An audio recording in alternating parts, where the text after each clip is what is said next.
Hello guys, we meet again with a new patch, Wrath patch 3.7. For those who don't know me, I'm Inoki. I'm a content creator for Aeon Classic Europe, and today we discuss the patch notes. A lot is going on, so follow me through this video to see the major changes this patch brings. Added a new godstone, the Aetherhold godstone, which can be received as a drop reward from the new raid Haettoda. In this patch, a new PvE instance is added called Burning Blood Fortress. The entries in Laphsaran occupied Tiamat Fortress at the top floor, where 2 to 6 players level 56 plus can enter 5 times per week. Once inside, you'll face Ancient Yaksha and have a time limit of 40 minutes to kill. Depending on how much time is left after defeating it, you acquire a specific rank.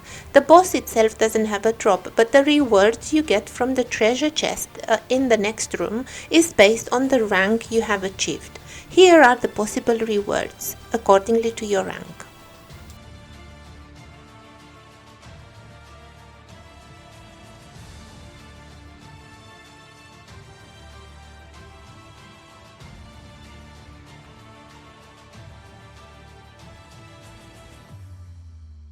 The Burning Salvation series weapons are pretty cool, and if you want to see them, you have a quick preview here.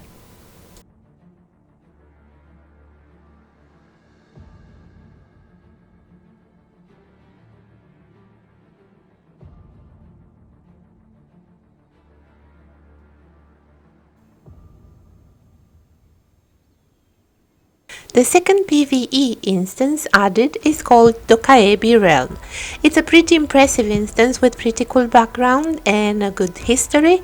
The lore says this is a story of another world that's not part of Atrea, and it's an unknown, faraway world where once there was a large-scale village, the safest place in the world, where people were living here in peace until evil monsters from another world appeared and began destroying it.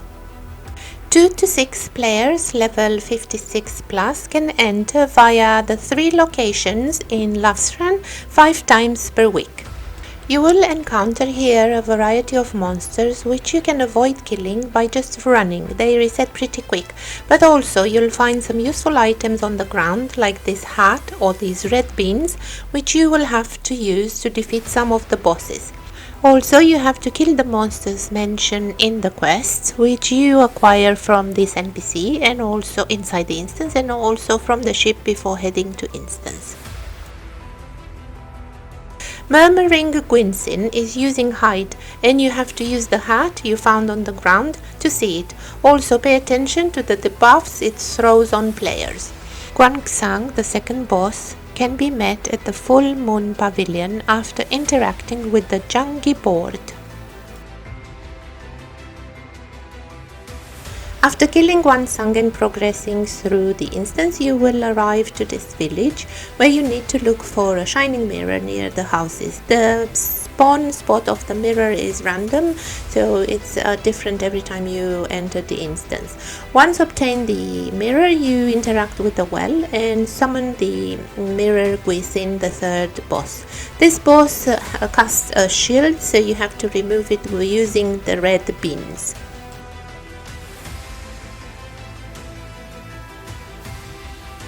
If you're lucky and you obtain the buckwheat jelly from one of the villagers, or later on when you have acquired a special skin, you can get it from Sundeok, from this NPC for sure. You will use this jelly later on for another boss. Leaving the village, you will encounter the Great General and Great Lady of the Totem Pole. For 3 minutes, they will get attacked by a wave of monsters after you interact with them. You have to protect them. You can split the group and have someone move up to this cave where the source of enemies can be found. You have to help Imug to destroy the sensor. You have to pay attention to the totem poles. When they have 50% of their HP left, there will be a treasure where you can open it and find this water pearl. It will help you down the line. Water Gwynsin is located in the water, and you have to pay attention to the water damage you take staying in the river. Here you can use the water pearl you acquired from the treasure chest from the totem poles and will help reduce the water damage you've taken. Haettoda has to be defeated in order to progress down the path where you meet the last boss, Gangcheol. As you progress along the path towards the last boss, you will encounter this humble ancestor's table. If you have the buckwheat jelly, you will be able to summon the 7th boss called Rooftile Guisin. This was a funny name. This boss has 2 forms, one is normal and the other one enraged. In order to kill the enraged form, you have to kill 3 out of 4 previous bosses. Here you can see the possible drop from the mobs, from the bosses.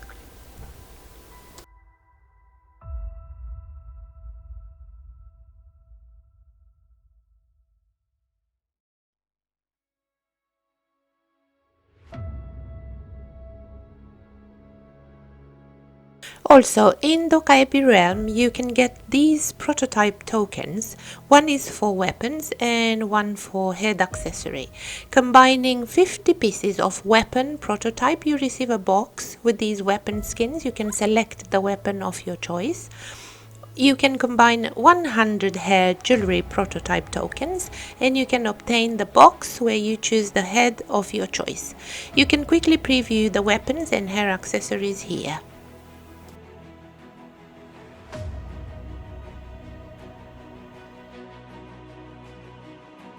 Israfel's Apostle on Helios' ship and Ciel's Apostle on Asmodean's ship offer a quest to exchange items for a skin. The first quest, Skin Swap Chance for the Aeon Temple Guard's coat, can be completed by bringing them the top of the Aeon Temple Guard set, 30 bamboo pieces and 5 bamboo twines. The Temple Guard coat can only be obtained with a set probability as a quest reward, so is a chance you get it or not. The second quest though is guaranteed, so you get the skin for sure, is the Skin Swap the Aeon Temple Guard's coat will be mine. This can be completed by bringing them the complete armor set of the Aeon Temple Guard, so not only the top, 20 bamboo pieces and 3 bamboo twine. You do this, you can obtain all these items in the Dokkaebi Realm. The following instances have been removed: the Red Throne Tellus, Beshmundir Temple, Yuda's Temple and Lower Yuda's Temple. Also, some adjustments have been made to the existing instances, so read the patch notes document if you want to know more about this.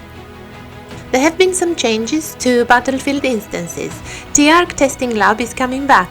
You can queue as a single player or 3 players maximum, Tuesday, Thursday, Saturday and Sunday from 7 PM to 10 PM.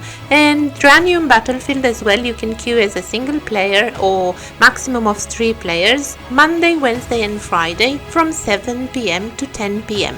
Chantra Dregion as well has had some changes in time schedule. Instead of 6 PM to 8 PM, you will be able to enter the instance from 5 PM to 7 PM.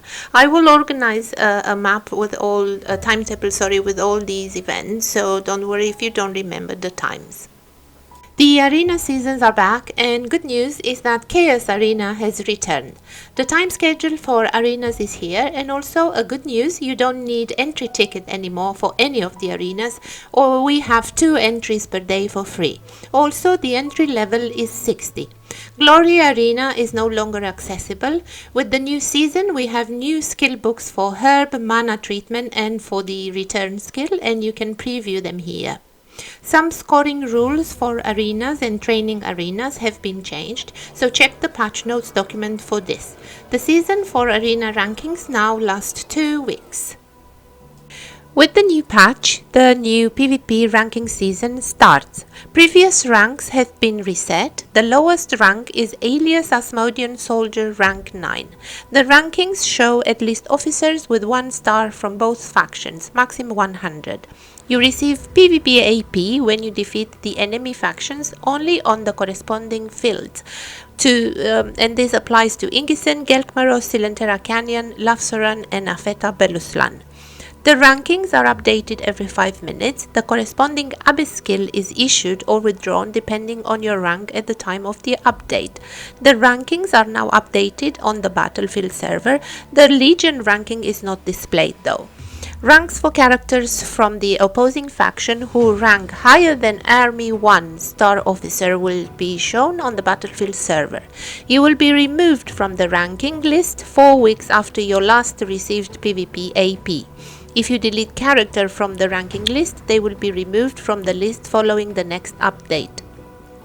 You cannot receive PvP AP in the Lawless zone. The minimum value of PvP AP are fixed for each rank. You can only reach a given rank once you have a minimum amount of PvP AP required for the rank. Rumors has it that you need 3,600 approximately rank points for Star 1. Rank 1 to 9 are updated in real time. Added for the commander and governor rank, a new skill is added, and ranked seasons may vary in length and fields. Also, a transformation into a guardian general is now possible in Laphsaran Map. There have been changes to Laphsaran Map. A new raid takes place in Laphsaran every 2 weeks, alternative Fridays with Arched Dyad. The raid boss Haettoda spawns in the same place as Arched Dyad at the same time 10:30, and the rewards for win participation are these.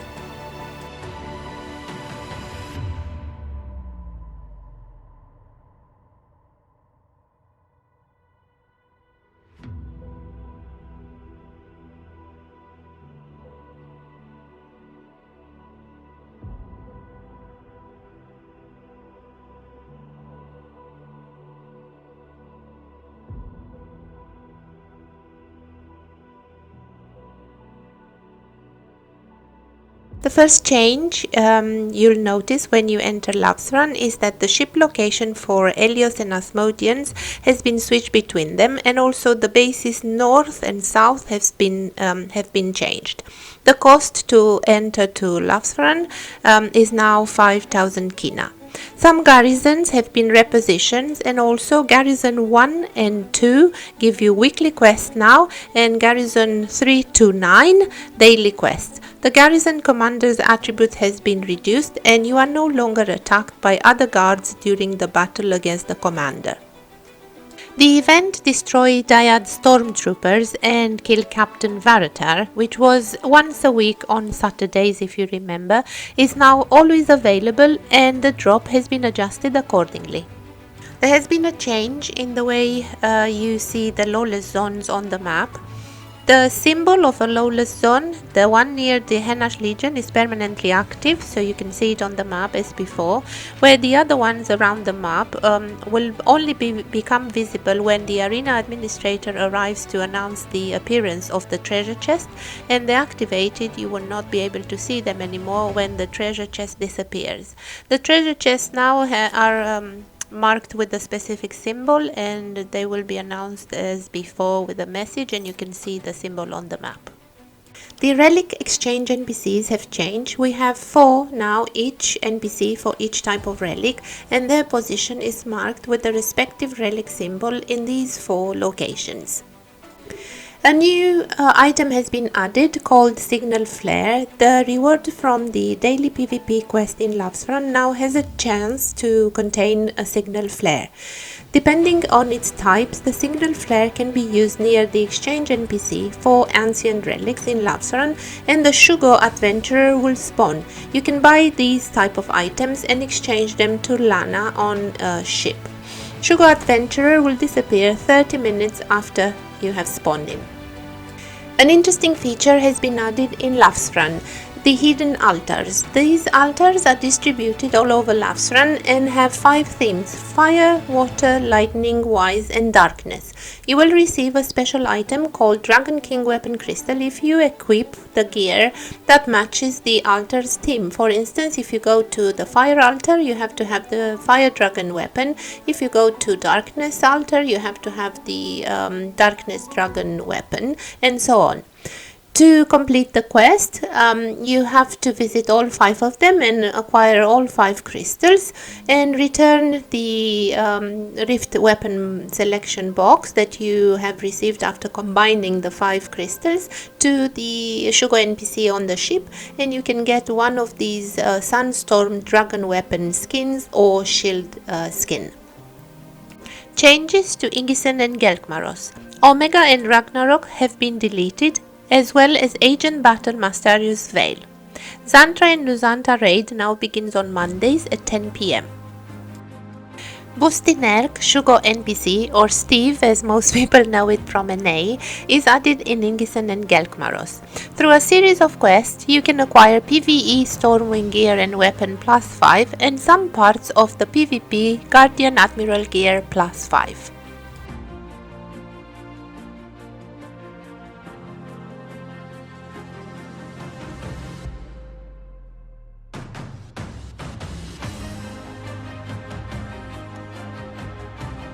A new PvP gear, accessories and wings have been added. Also, an equipment upgrade function has been added where you can upgrade and improve your newly acquired PvP accessories to another one which has better stats for your liking.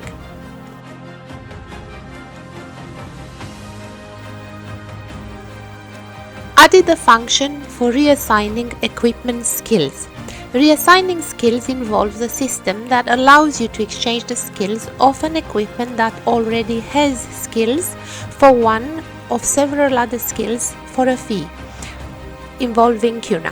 When reassigning skills, you receive a skill at random from a list of available skills. If you're not happy with the change, you can select Keep Previous Skill. You'll still be charged with Kuna, so pay attention. If you want to accept the change skill, you should select Apply Result. In this patch, the 2 gears that they have skills already are the Guardian Admiral and the new PvP gear.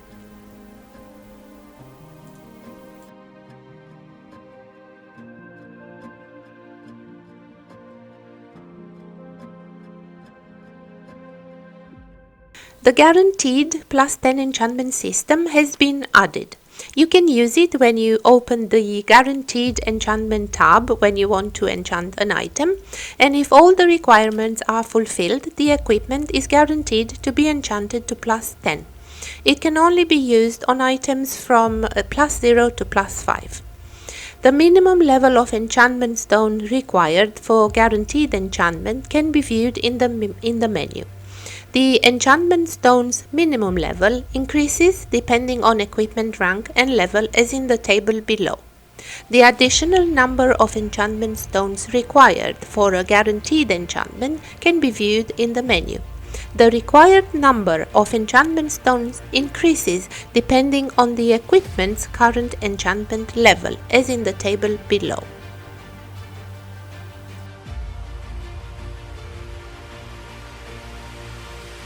A new Stigma system has been introduced. If you have unlocked your Stigma slot, you can use 2 pages.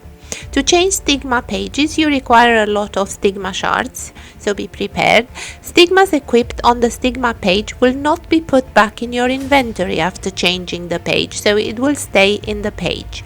Stigma pages can be changed when a character is not in a special state, such as flying or gliding. The casting time between changing the pages is about 3 seconds. Stigma pages cannot be changed in the arena or training arena. If a character takes damage, is transported, or their status change while changing a Stigma page, the page change will be cancelled. For instance, if you have a page with your PvP Stigmas and a page with your PvE Stigmas, or in my case as a cleric, if I have heal Stigmas on a page and DPS Stigmas on another page, you can swap them without the need to go to an NPC and do the change manually. Also, you can assign a quick bar when you change the page. You can change the quick bar where you have your skills. And as well, in the equipment set settings, when you swap your gear, the macro for the gear, you can assign a stigma page as well to change along with your equipment, which makes everything quite easy. Another interesting feature added to the stigma system is the meta stigma. Meta stigmas are practically stigmas that are not subject to any conditions, and you don't need to equip any normal stigmas beforehand in order to use these. They go into the greater stigma slot, and you can equip them even if a pre-stigma hasn't been equipped before. Meta stigmas are suitable for all rare and heroic abyss stigmas for all classes. Brawlers receive 4 and all the other classes each receive 6 meta stigmas. For cleric, you will receive the Splendor of Rebirth 1, Summon Healing Servant 1, Shattered Memory 1 and Chain of Suffering. There have been made some balancing adjustments for skills for all classes. For instance, for Cleric, Prayer of Destruction has a more physical damage increased by 20% when you attack in PvE. The second skill is Benevolence, which has become a passive skill, so you don't need to activate it in order to receive the 250 healing boost effect. The Hand of Regeneration skill is no longer dispellable. Also, the Grace of Empyrean Lords, the skill can be used for 30 seconds instead of 12 seconds, and you don't consume any MP anymore. You have to know that you can use your crystals now, the DPS crystal and the healing crystal, in flight as well.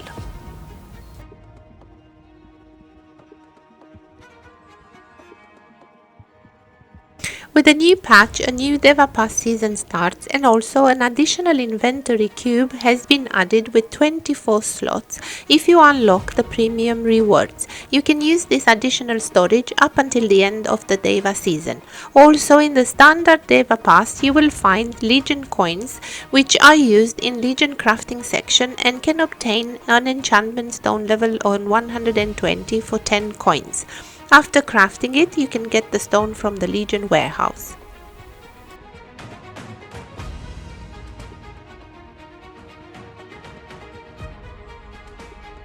The last thing I'm going to add is that a prophecy quest has been added, where in reward for completion you acquire a Quick Glide 1 skill book.